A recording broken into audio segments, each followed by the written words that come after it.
It's not worth. I mean, what? Hey, Jason, is Zach coming to your place to hunt?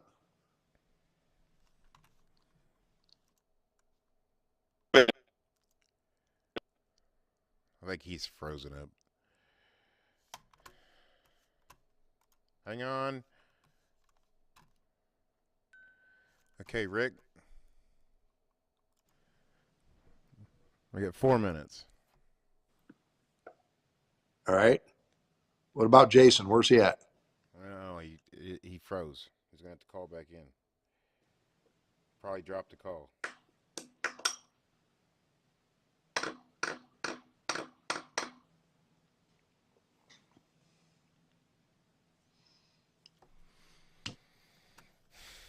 Jason.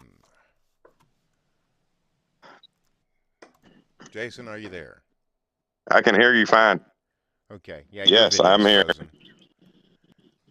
Jason, I'm going to Hey, put you on mute for a second, okay? Uh, I'm going to put you on mute. Rick, we're going to intro it in what 4 you minutes. want You me to got do? 3 minutes to talk. What'd you say, Paul? All right. Yes, sir? What? Hold on. I'm not here. I can't understand anything that's being said. Hello? Me neither. You can hear me, Jason? Jason. Jason. Hello?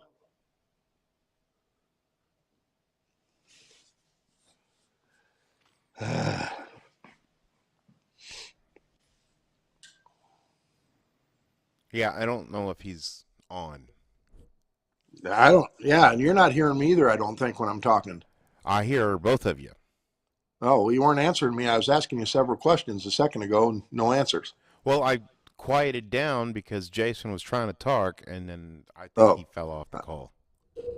Oh, this isn't going to be good then. Well, his cell service is what is. He has no dictating that. Wi-Fi at his house. Yeah. So that's probably what the problem is. So what are we going to do? Do I need to find another guest quick again? Yeah, he completely fell off. He's gone. He's going to have to call back in. Can you hear me? There. Jason. Now he's back. Ask him if he has service. Yeah, just tried to reboot. Yeah, I've got grace. Now my damn. His audio's terrible, Paul. Yeah, it's on his end. All right, Jason, you got an issue with your service? I've got 5G full service. I can't hardly hear a word you're saying.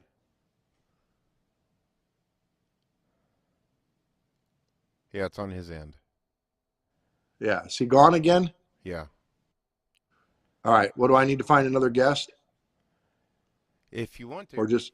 Or just not do it tonight. I don't want to talk to myself.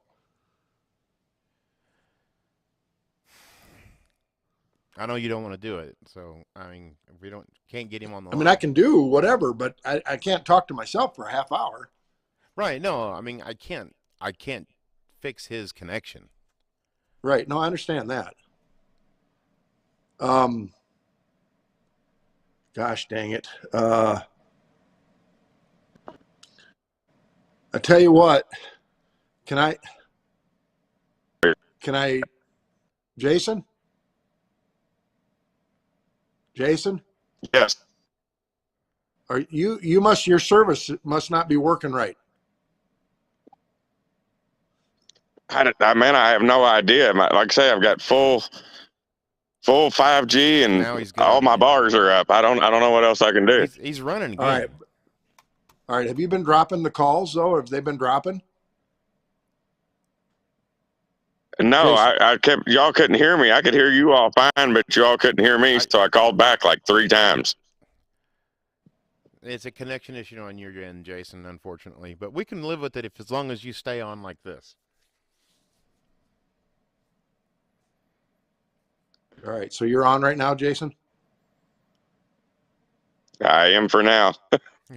Okay. All right, Is there Rick, I'm that gonna much of a delay, Paul? There could be. Yeah, because when I ask him a question, it's like There's 5 not a seconds delay before he between you and answers. me. Yeah, you and I are good. It's just something on his end. It's not anything that I'm doing or you're doing. It's something on his Right, end. right. Okay, Nothing Jason, I you can do still about it. there? Yeah, I can't even. I can hear you. I can hear you all talking, but I can't understand you. Y'all are all digitalized. Yeah, that's something on his end. All right. Listen, Jason, I'm going to have to find another guest, okay? Hello. Paul, I'm going to make a couple quick phone calls. Can you send John Dallas Just send him that a same link send him you the same sent to link? Jason. All right, let me work on this. I'll be back. Okay.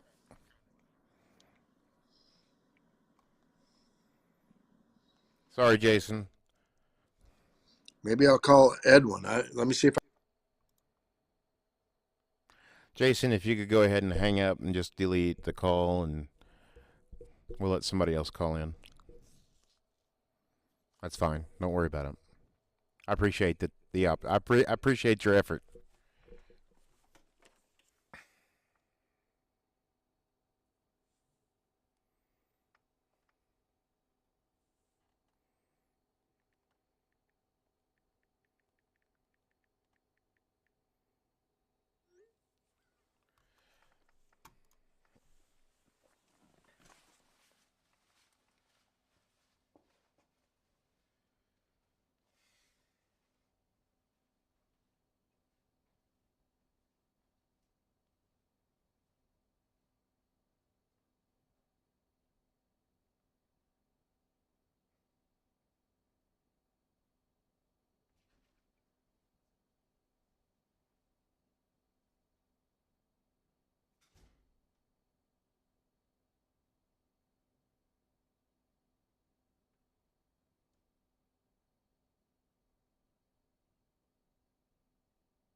Paul, are you there?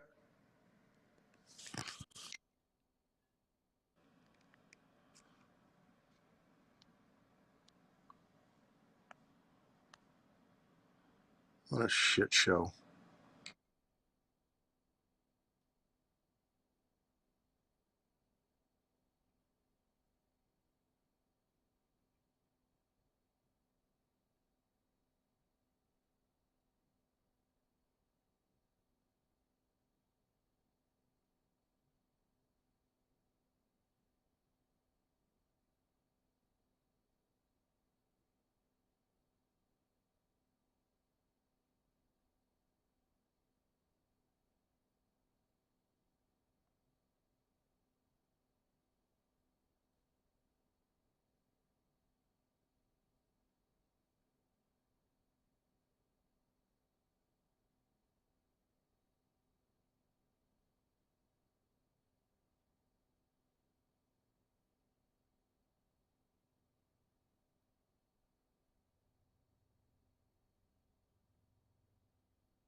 I can hear you, I think.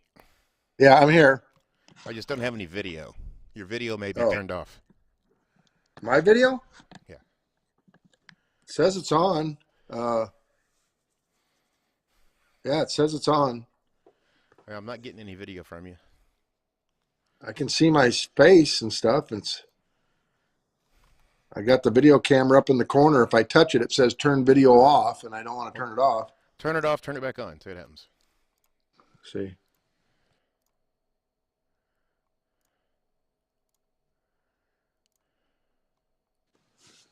All right, how's that? Let me give you another link. I'm going to kill this one, okay? All right.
I can hear you again, but I still can't see you.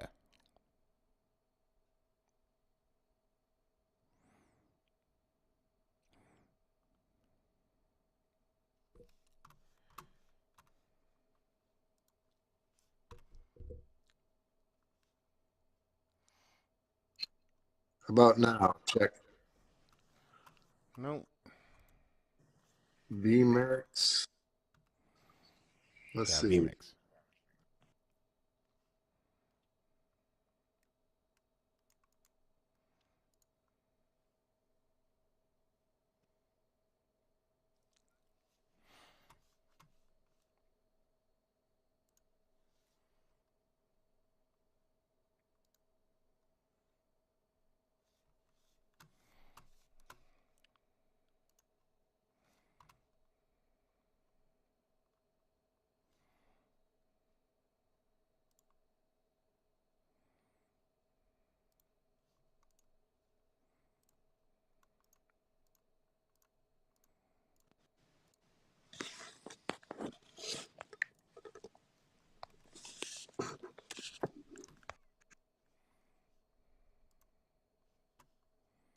There we are. Gotcha. All right. We can probably not use this thing again. This thing sucks. This is what we're going to use from now on. Well, it doesn't work very good on my end because I keep getting knocked off, and I got full Wi-Fi. So, yeah, we've been using it for multi-chats for days. yeah, well, that works for you guys. It doesn't work for me. Okay, you ready to go live? Yeah, what are we doing exactly then? Are we doing an opener? Yeah, just it doesn't matter. Whatever. If you want to play an opener, Okay. you can. Or you just want to talk. I'll talk fine. for about 10 minutes, and then we'll go or something. Okay. 3. And if you and I want to go back and forth, we can do that too a little bit. Okay. 3, 2, All right. 1. Good evening, everybody, and welcome to another episode of On the Hunt with Alpine Optics. I'm your host, Rick White, and we're trying something new. We're trying a new program tonight, and our guest tonight was Jason Miles from Indiana, but he's having some phone issues, and we just couldn't get him on to where we could hear him clearly. So I'm going to do the show. Just Paul and I are going to do the show tonight, and we're going to make it a short show. But I wanted to touch base on some things that Jason and I were going to talk about, and I'm trying to take that out of memory here. But, I just finished. So I came back I was down in Florida and then went to Georgia, tagged out in both states, came back on this last Saturday, and our season here in my home state of Iowa opened on Monday. And Monday morning, I tagged out on a great hunt. These are all on video. And then I was hunting with a buddy of mine named Walt, and we did try throughout the day on Monday with no luck, but we did roost a bunch of turkeys Monday evening, and then yesterday morning, before the storms came in, yesterday afternoon, we got out. Excellent setup, called in several turkeys on video once again, and Walt tagged out. And it's a real neat hunt. And it would be a lot easier to explain if you actually see the hunt when we put it together. But when Walt shot his turkey, there was probably roughly around 30 turkeys within gun range at one time. So it was kind of chaotic in a way, because you would think, oh, with that many turkeys, it's easy to shoot one. Well, no, it's not, because you really have to pay attention to what's standing beside the turkey you're going to shoot and what's standing behind the turkeys you're going to shoot. And we almost had to let them walk away, which would have been tough to do, but it all worked out great. Great hunt, great video, even though I filmed it, so I got to pat myself on the back a little bit. But no, it was a great hunt and a lot of excitement. So turkey seasons are starting to open up throughout, the United States, and I think Paul's got a picture of actually the turkey that I shot on Monday. And but a lot of the states are starting to open. I actually am going to be leaving Friday to head to Kentucky. And Kentucky season opens on Saturday. It's a 2-bird limit. And I'm hoping that if I can tag out fairly quick, I'm going to go and hunt with fellow staff member Mike McDonald. We're going to be hunting at Fort Knox, where you can actually shoot 2 more turkeys in the military base, allowing you 4 in the state of Kentucky. Now, Kentucky's statewide limit is 2, but then if you go to a military base, they have additional limits there. So just so there's no misconception. But anyways, that's what I'm hoping to do. And then right after that, I'm going to be going to another fellow pro staff member of ours, John Dallas in Indiana. And John just texted me before I got on to do the show here tonight that he sent me a picture of some turkey strutting, and he's been scouting. He's doing a lot of scouting. And let's talk about that just briefly. The reason that I'm successful in a lot of areas, yes, I've turkey hunted for years, and yes, I understand turkey behavior and how to call and when not to, and setups and, all those things. But I rely heavily on, especially when I'm hunting other states, I rely heavily on the scouting that's actually being done before I get there. When I get there, trial and error will aid to my scouting. Maybe a setup in the morning doesn't work out, but they're gobbling, on the other side of the farm. I know that scouting told me that I need to go to the other side of the farm. Well, John's down there scouting. He's been watching turkeys, and so when I get down there, we're already a step ahead because the scouting, for the most part, has been done, which helps me out a lot because I go state to state to state, and it's just easier for me to continue to go to those places without having to spend a day or 2 or even more scouting. Now, one of the things Jason and I were going to talk about tonight, I'm just trying to remember what we were talking about, but we wanted to talk about the Indiana turkey season, which the only thing I do know right now that the turkey numbers are still down. They're still down in quite a few states. However, turkey populations generally bounce back up rather quickly within a couple of years, as long as the spring weather and the all the predators are in check and that kind of thing. So I'm hoping that it's a little better than it was last year. It sounds like it's going to be, and the states that I've hunted so far this year, that was the case. So I think we're on the path in the right direction. But one of the things I know Jason and I wanted to talk about was actually bow hunting versus gun hunting, and setting up decoys while you're bow hunting versus gun hunting. And I've probably talked about this a little bit before. When I'm bow hunting, well, first of all, let me go back a step. When I'm gun hunting, I probably use decoys, I'm just going to throw this number out, 60% of the time, 70% of the time. If I'm hunting in the timbers, especially thicker, heavier timbers like down in Georgia and Florida, when you're hunting in those palmetto groves and you really can't see a lot, I do not use decoys. I use decoys in open areas, fields, open timber, things like that. Now, when I'm bow hunting, I use decoys 100% of the time. When I'm gun hunting, I usually put my decoys out in front of me, 15, maybe 20 yards max. Very seldom do I go 20 yards. I tell people this: put your decoys where you want to shoot your turkey. If you want to shoot them at 10 yards, put them at 10 yards. I don't recommend you shoot a turkey at 10 yards with a shotgun because of the tight pattern, and you can actually miss when they're that close. So put them where you want to. Now, also keep safety in mind. Most important thing.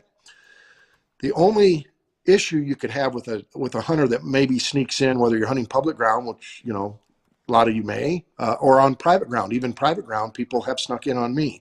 I want to make sure that I can see beyond my decoys in a straight line, at least 30, 40, 50 yards. So any approaching danger, your only danger is someone shooting at your decoy straight in line with you, okay? So you want to make sure that you can see out past your decoy in a straight line. If they come in from the sides and that kind of thing, I won't set them up on a knoll out in front of me so that someone just pops up and shoots, and then here I am on the other end. So keep safety in mind. When I'm bow hunting, I put my decoys always within 10 yards, usually about 5 or 6 yards. Again, that's where I want the shot to be when I'm bow hunting. I generally use a jake and 2 hens. Sometimes I use a jake and a hen, and there are times that I use just a hen. Sometime during my turkey season, my jake decoy will tend to not spook gobblers, but get them to stay back. They don't lock up and come into them. They're a little bit shy, or they've been beat up on, and they don't want to come in and around that jake decoy. If I experience that, it's really simple. I just take it out of my decoy spread and I just use my hens. And I actually had a hunt this year in Florida that exact thing happened. And we took the jake out, put the hens up, and that same gobbler came back in the next morning, locked right up and came right into the hens where he did not want to come in to those hens with the jake up the night before. So, that's just something I do. When I'm bow hunting, I always face the jake directly at me in the blind. I hunt out of a blind when I'm bow hunting. Point it straight at me, because most of the time when those gobblers come in, they'll go head to head.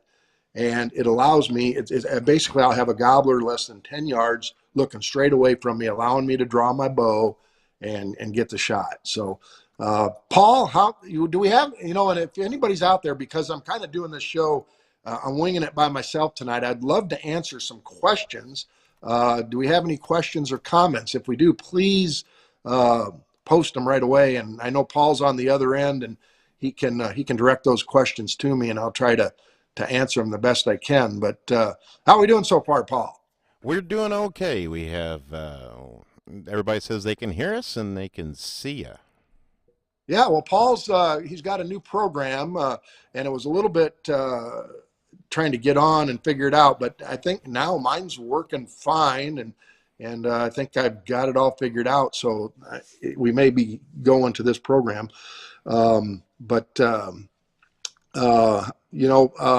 Paul, what's going on at the office? Anything exciting these days?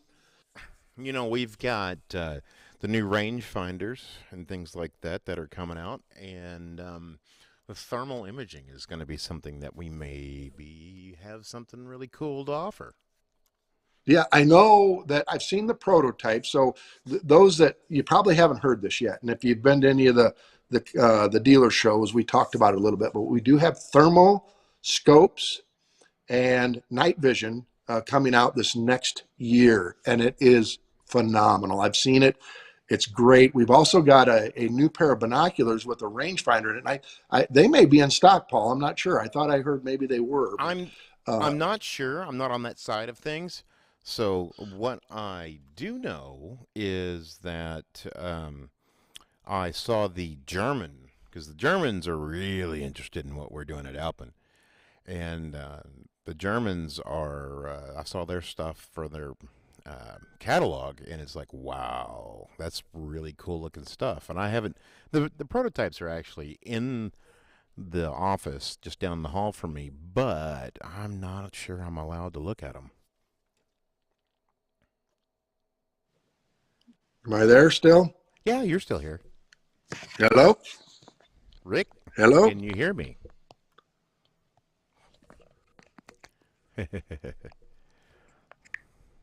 Rick, are you there?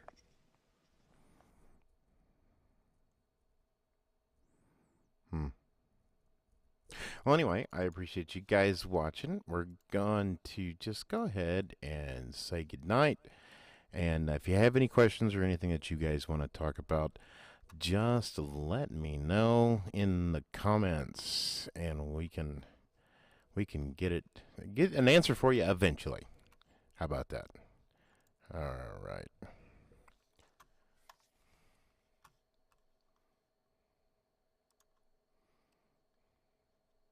Even more. Hi, I'm Rick White, and today I want to share with you a simple, easy, and one of my favorite wild turkey recipes. Now I've got a turkey breast here. We're going to go ahead and get it cut open, get it out, and basically I'm just going to, now I cleaned it up when I froze it, but we're going to get it cleaned up just a little bit, get any feathers and any kind of fat that you've got, just kind of trim it up a little bit, and any bruising, any bruised meat or possible shot, just go ahead and get it cut out. And we'll take the tenderloin out here. Now this tenderloin has got a tenet that runs right down through the middle, and I like to get it, just kind of find out where it's at here and trim it back just a little bit. I can get my hands on it a little easier. And sometimes I'll just take the knife and wrap it up in the knife here and basically just pull it right through the meat here.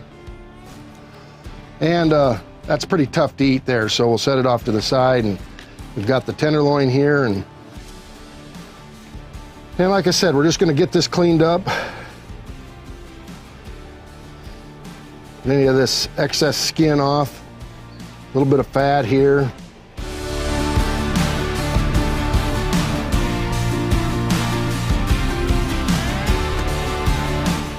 And I'm gonna go ahead and I like to cut my pieces anywhere between 1 inch to 2 inches, or you could even do it in strips if you wanted to. And I also like to cut against the grain when I'm cutting my pieces. Just go against the grain. That'll be a little more tender for you. And again, just try to get some of the skin off if there's a lot of skin on it. And here's a little trick for you. If you do this when your meat is just partly frozen, it's a little easier to cut up. It's a little easier to clean up as well. Just get any of those tendons out of there and any of that fat. All right, now once I've got that turkey breast all cut up, all I'm gonna do is add buttermilk. And I just put in enough to really just to cover it. Get it mixed up good so it's got buttermilk on everything, and Buttermilk gives it an excellent flavor and actually naturally tenderizes. And I'm just going to go ahead and put a lid on this, stick it in the refrigerator at least overnight. If you wanted to leave it in for 24 hours, you certainly can. And by tomorrow, we'll be ready to go on to the next step.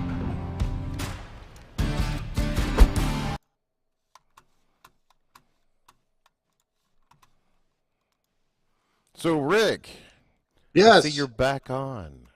Yeah, well, Mr. Edwin Schertz called my phone, and apparently it knocks me off when someone calls. Now, you would think he would know after all this year of doing shows, and he's been on it, that I'm on the show Wednesday night. Yeah, I know, right? So anyways, I apologize to the folks for that, whoever's Becky out there. Do we have any questions, Paul? Yeah, Becky Messer-Whitaker asks, what do you do when you have 20 hens and 4 strutters to come to your lonely 2 decoys? Get your 30-30 gauge out and start shooting. No. No. You know what? I would probably, that's a tough one. First of all, they're probably coming out into the open field on a regular basis. So I would move my blind and I would set it up right in the middle of the field where they've been spending time. You do not have to brush a blind in. You do not have to sit on the edge of the timber. Get it right out in the open, right in the middle of the field. And I would probably use a strutting decoy. When you've got that many turkeys, a strutting decoy tends to help out quite a bit. Just a standard jake or an aggressive jake in a lot of times in those situations doesn't do me much good. So I'd use a strutting decoy and I would put the blind out in the middle of the field where they're spending a lot of their time. Now that's not a guarantee that it's going to work, but that is absolutely something that I would try based on seeing them out there and not coming in. I would move to where they're at. That's what I would do. And I would call a lot. I call aggressively and I call often, especially when they're in big groups like that, because you're generally not going to pull a gobbler away from a bunch of hens. So there's things that you've got to try, but calling to them, can help for certain. So anyways, try that, Becky. And I have an open line. You've got my number. Call me or send me a text if you're not having any luck doing that, because there are some other things that you can do. I don't recommend doing this at least right away, but one of the things that I've done in the past when turkeys are flocked up and you just can't work them, they're always together, I'll actually use fall tactics, and I'll go in either that night when they've roosted or when they're out in the middle of the field, and I'll run at them and I'll bust them up. And I try to get those gobblers away from those hens. I like to do it when they fly up at night on the roost because it's easy to bust them off the roost. And a lot of times first thing in the morning, then they're looking to regroup with those hens, and you get out there and start calling. A lot of times you can bring them in to you, but you just got to know that that's a chance you're taking when you bust turkeys off the roost or try to scatter them, because if you don't get a good scatter, it's not going to work. And if you're along property lines or rivers, that kind of thing, you could bust them and push them on to someone else's property or across the river, which then might be hard to get them back. So, keep that in mind as well. So try those things, but try the moving the blind and using a strutter first. That'd be the first thing I would do. Any other questions, Paul? What's your go-to turkey call sound to get them all worked up? Well, that's a good question. Whoever asked that, who did ask that? That is Lars. Lars, well, good. Lars is our Colorado connection out there. But me, I probably spend 90% of the time yelping or cutting. And I do it probably, I yelp a little bit more than I cut, but I do cut quite a bit. And when I yelp, I tend to yelp aggressively, an aggressive type hen. I call a lot. People that hunt with me say, "Oh my gosh, you really call that much?" Well, yes, I do, and I'm very successful doing that. Are there situations where less calling is better? Absolutely. Are there situations where less calling is not better? Absolutely. So it's just, I like to call. And I used to read articles and talk to people, and there's still people out there that say, well, calling is a small percentage of your turkey hunt. Don't agree with that at all. I think calling is a huge part of being successful. Now, you have to do your scouting. You have to have a good setup. You have to know that, you can't call at certain times. You got to be careful, especially if you're running friction calls, because turkeys will see that movement.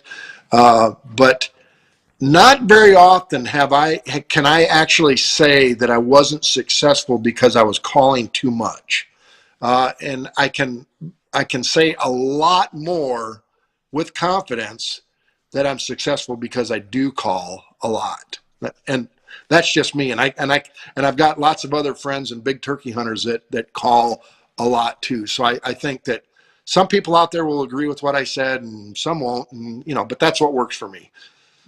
What else we got? Anything else, Paul? No, not really. Okay. All right. Well, let's see. Bow hunting, we were talking about bow hunting a little bit. I like mechanical broadheads. And actually, the broadheads that I've been shooting here lately are made by Interlock broadheads. And they have a new one out, and it's called the Carnage broadhead. And I've shot it for deer and turkeys. And I've been very successful with that broadhead. And I won't mention some of the broadheads that I haven't had very good luck with. Because it wouldn't be fair to them. But I have used a lot of broadheads that I wasn't very happy with. I've had mechanical broadheads that deployed in the air, that didn't leave, that didn't get good penetration, and so on and so forth. But these Carnage broadheads, I like them. I've had a lot of good luck with them, and they fly very, very well. Fly just like my field points, and that's one of the reasons I shoot them. Some people don't like mechanicals for deer, and that's okay, but they're great for turkeys. Absolutely are great for turkeys, and that's what I'd recommend people use. Now, shooting a turkey with a bow, you have to think about a few things. I know when I started bow hunting, and none of us like to hear this as a turkey hunter, but I lost quite a few turkeys that I shot with a bow because I wasn't shooting them where I was supposed to, or should have, let's say. Thought I knew where I was supposed to shoot, but wasn't. I always shot for that wing butt, the wing bone, the base of the wing there. And there's actually no vitals up there. If you break a wing on a turkey, you better get out and run him down, because that's your only biggest chance of getting that turkey. But if you'll go straight up the leg and about a third to half the way into the turkey, that's where all your vitals are. They're back further in the turkey. If they're facing away from me, right in the middle of the back's good. Or if they're strutting, I like that Texas heart shot. It'll put them down every time, and it gives you a bullseye to shoot at. I'm not one to shoot at a turkey's head. It's a small target, number one, but number two, it seems to move around a lot. And there's just so much margin of error, because if you don't hit them right there, there's really not much else for vitals in and around that area. If you're right or left and he's facing you, you're just going to go through a bunch of feathers. So, but anyways, that's some thoughts on that. Well, it's 6:34, so we actually did it. You and I, without a guest. I like to ramble. I just talk and talk and talk. You know me. So hopefully I made some. Make smart comments and not do anything important. Yeah, we should have talked about Bigfoot probably tonight. Would have been a good time. Like I said, I've said it 1,000 times. If Bigfoot was around, if it existed, some trail camera somewhere would have him recorded. Right, but I could see you on an expedition trying to figure out the tail and whether a Bigfoot exists. I could see you going on that trip. I would never do that. Absolutely not. I might be on the trail of a porterhouse steak, or now there maybe you go. I'm in on that. New Mustang, but not the horse, but the car. Start talking about cars now. You won't get me to shut up. Right. Well, listen, let me do this. Paul, I'll have you give yours in just a moment. But my email address, all right, is rwhite0419 rwhite0419@gmail.com. Again, rwhite0419@gmail.com. And I would love for you people that are watching the show to maybe before next week's show, send some questions so that we'll have them. And Paul, give your email address as well. paul.newton@explorescientific.com. So there you go. It's a mouthful, but send us some questions, and we may even. I've got the ability to give some gifts away, and maybe if we feel it's a really good question, maybe we'll throw something your way. So I thought you were keeping those what's for that? me. Weren't you There you keeping go. those gifts for me? Well, I You know how I you like am, to shower me but with gifts. you haven't been here to pick them up, so I'll have to get rid of them. So, but we've got a new our new turkey video season 4 is, and we're way behind on it. We had some issues, but it will be here next week. We'll have it, so maybe we can give a few of those away and so on and so forth. Anyways, I've rambled on long enough. Paul, hey, good evening to you, and folks, catch us next week. We'll have all these bugs worked out. We'll get a guest on. We'll make sure that we run through it and everything's good.